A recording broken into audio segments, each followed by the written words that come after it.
Hi friends, అందరికీ good morning. అందరికైతే good morning కాదు, Sunday morning అని చెప్పాలి. ఫ్రెండ్స్, మీరు అందరు లేచారా? టీలు తాగారా? సండే రోజు కదా, కొంచెం లేటుగా లేవచ్చు. నాకు ఇది సండే అయినా మండే అయినా ఎప్పుడైనా కూడా నేను తొందరనే లేస్తాను.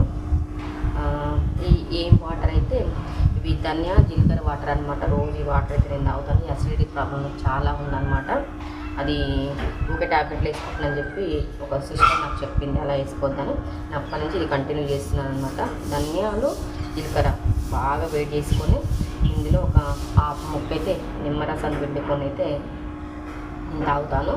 నాకు ఎక్కువ యాసిడిటీ ప్రాబ్లం అయితే ఎక్కువ ఏం లేదనమాట, నార్మల్గానే ఉంది. మొత్తం పూర్తిగా పోవడానికైతే రోజైతే తాగుతాను అనమాట. మీరు కూడా ఎవరైనా యాసిడిటీ ప్రాబ్లం ఉన్నా, అలాగే మోషన్స్ ఫ్రీగా రాకున్నా కూడా ఈ వాటర్ అయితే ఆల్రెడీ ఒక వీడియో చేసి చెప్పాను అనమాట. మళ్ళీ ఒకసారి చెప్తున్నాను. ఒక సిస్టర్ కామెంట్ పెట్టింది, మీరు చెప్పినవన్నీ నిజంగా జరుగుతాయా లేదని చెప్పి. సిస్టర్ నాకైతే నిజంగా నేను రోజు ఈ వాటర్ అయితే తాగుతాను. నాకు యాసిడిటీ ప్రాబ్లం అయితే అసలుకి అనిపిస్తలేదన్నమాట. నేను అన్నం తినగానే కొద్దిసేపు ఉండగానే నాకు ఆటోమేటిక్గా ఇబ్బంది అనిపించేది. అలాంటిది వాటర్ రోజు తాగుతున్నాను, అసలు ఎలాంటి ప్రాబ్లం అయితే లేదు. మీరు కూడా ఎవరైనా యాసిడిటీ ప్రాబ్లం చాలా ఎక్కువ ఉన్నట్లయితే ధనియాలు జీలకర్ర బాగా గరం చేసుకొని చల్లార్చుకొని కొద్దిగా గోరువెచ్చగా, మీరు ఎంత వేడి వరకు తాగుతారో అంత వేడి వరకు అయితే తాగొచ్చు అనమాట.